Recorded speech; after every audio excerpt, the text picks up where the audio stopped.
While the remaining Z warriors were fighting for their lives on Earth, Goku was in the afterlife getting busy. After a number of canon and not so canon hijinks traversing Snake Way, Goku arrived at King Kai's ready to train so hard that he would never have to worry about catching another fade for the rest of his life. While King Kai's methods were certainly unconventional, his training turned out to be real deal and put Goku through the ringer. Man was out here in 10 times gravity, struggling to even stand up or breathe when he first got on the planet. Goku spent a year chasing monkeys, bopping insects on the head with a comically oversized mallet, and learning new key manipulation techniques till he finally came out on the other side an absolute animal. Even King Kai had to give young son Goku props on how far he had come. But the celebration was short-lived, as it was time for Goku to get back to Earth with a quickness because a threat that had arrived and things were not looking good for his comrades back home. Wasting no time, Goku sprints through Snake Way at record speed and hitches a ride with Kami instant transmission style back to Earth because it was time to go to work. Goku jumps off Korin's tower, gets a couple of beams from the homie while he's at it, and takes the Nimbus on a direct line to Nappa and Vegeta's position. I just gotta say, y'all, old DBZ hits different. Everything from the art to the sound and the overall atmosphere of the show is just top notch at this point in the series and will make you understand why this is so loved by so many people. But let me not waste any more time. Let's talk about this absolute curb stomp Nappa's about to catch when Goku arrives at the scene. Goku arriving to meet Nappa and Vegeta is so funny, bro. Man arrives just levitating in the air and you can just tell he is calculating all the ways he's about to put his size 12 King Kai Air Maxes through these Goombas' heads. Nappa and Vegeta look up and are more shocked than they've ever been in their lives to see this menacing orange figure hovering above their heads. Vegeta sees Goku staring and starts talking that heat, asking him about his family reunion with his brother, roasting his dead homies, straight violation after violation, and the whole time Goku is radio silent. This is how you know bro's mad. Buddy's here to collect and he ain't going home until these two fellas are walking out of the wasteland on crutches and eating their meals through a straw for the next 5 years. Goku surveys the land, checks his pulse and finds Piccolo's up in smoke, looks over and sees Tien gone, eyes the massive crater and sees Yamcha's lifeless body curled up in a ball, sees his day one Krillin low-key paralyzed from how much damage he took, and his son looking dusty as hell and out of his mind with fear. Goku starts walking towards Nappa, who's geeking. Man just can't help but tell Goku how easy it was to smoke all his friends and how he had a good time doing it too. Nappa throws a punch and Goku just walks past bro like he ain't even there and goes to have a conversation with Gohan and the homie Krillin. Goku breaks his last bean in half and gives it to his son and his bro and talks about how they've done their part, but now it's time for them to let daddy get to work by himself.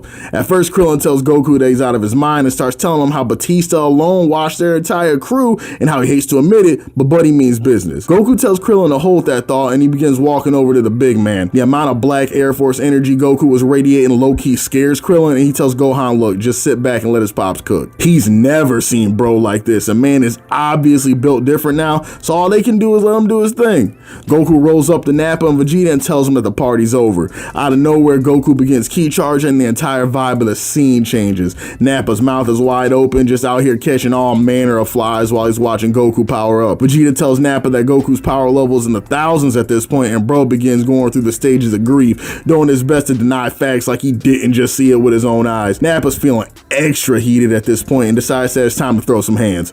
Nappa's whole barrage looks like a movie we've already seen before.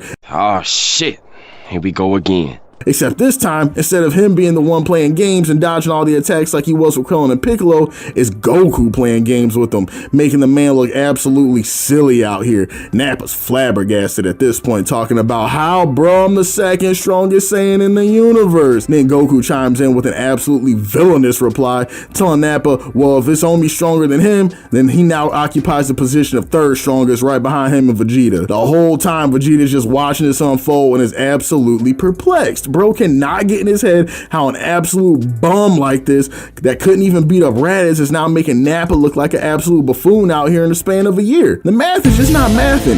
Now we get to the point where Goku is starting to mount his attack. Man comes sprinting full speed at Nappa like it's third and goal at the Super Bowl. Then right before contact, man jumps up in the air and places his dirty ass blue Timbs directly on top of Nappa's bald head and just stands there. I really had to sit back in my seat on this one because that was just wild. There was literally no reason to do this other than straight disrespect. Putting your dirty Timbs on a grown man's head is absolutely nasty work, and Goku was wrong for that. Although this man really did dust his entire circle of childhood friends, so he did earn it. Then as Nappa finally processes what's going on, he reaches for Goku, who then hits the dirt and delivers one of the nastiest gut shots in fiction to Nappa's midsection. Man said this one's for the squad, gave that boy one for flinching. He had Nappa on his knees at this point, Paul, sweating and reminiscing on the whole life story that led him up to this point, talking about he was a general in the Saiyan army. Man must have forgot that this is Earth and they built different out here. Ain't nobody trying to hear about this musty ass Saiyan army on this planet. The fight continues and Goku delivers a nasty hook to Nappa, who goes flying into some rocks and off the side of a mountain. Goku really had Nappa out here looking crazy, y'all. Nappa then starts charging up, sick of the whole thing at this point, and does his best to smoke Goku in one shot. But rather than move out the way, which he easily could have, Goku says, all right, bet, stands his ground and takes his hit straight on. Nappa really thought he did something too, because he was giggling like a little schoolgirl staring in Goku's direction, expecting to see nothing but a cloud of dust left. But out of the smoke, what else does he see but Goku flexing on him? Not a scratch on him, taking one of Nappa's full power hits as if someone was trying to strike him with a pillow. Goku then goes to work and gives Nappa a nasty combo of his own, making sure that he knows every hit he's catching right now is for one of the homies he put in the grave. Vegeta yells at Nappa and tells him to calm his happy self down. Bro's so mad he's going cross-eyed, he ain't gonna be able to beat up Goku this way. It had me weak though, because the whole time Vegeta's saying this, in the back of his head he's thinking about how strong this menace Goku turned out to be and how Nappa's cooked 3 ways to Sunday no matter how you look at it. Nappa listens though, he begins to relax a tiny bit, getting enough common sense to concentrate, charge his ki, and come at Goku full force. While he still wasn't doing any work during this time, even Goku had to admit that dude had some strength to him when he actually decides to put his 2 brain cells together and get serious. Thing that caught me off guard the most was this nasty ass mouth beam Nappa does when he thinks he has Goku in checkmate. It really had me shook, and Goku must have felt the same way, because he had a split second to shoot off a Kamehameha to soften the blow before he would have gotten cooked by it himself. Nappa's in disbelief that his foul ass breath attack didn't end Goku's rap career, and it's at this point Vegeta gets fully fed up with the situation and tells Nappa to tag out, letting bro know that he just embarrassed them both enough at this point. He's gonna wrap up the fight himself. Vegeta really little boy Nappa out here too. It was kind of crazy to see. Vegeta attacked every aspect of dude's manhood, but honestly, what was Nappa gonna do? He already knew in his heart how talking crazy to Vegeta would end, so he took his little tail between his legs and started scooching down the floor to let Vegeta go to work. But being who he is, Nappa couldn't just chill out and wait. Man decided it would be a good idea to attack the child and the bald man one last time, just to get his rocks off and prove that he isn't a complete failure. Goku peeps Nappa out of the corner of his eye and makes his way to his position with the quickness, even busting out the new stuff, his Kaioken technique, to ensure he makes it in time. And I gotta be real with y'all, I forgot how bad Nappa gets it here. On his way over to Nappa, Goku delivers an absolutely nasty elbow drop to Nappa's spine, paralyzing the dude from the waist down on some Stephen Hawking's tip, and then tosses him over with one arm to this homeboy like a sack of potatoes fresh picked from the farmer's market. Then for the cherry on top of the disrespect sundae, while paralyzed, Nappa asks Vegeta for his hand to help him up. Even to Nappa's surprise, Vegeta agrees. He grabs his hand,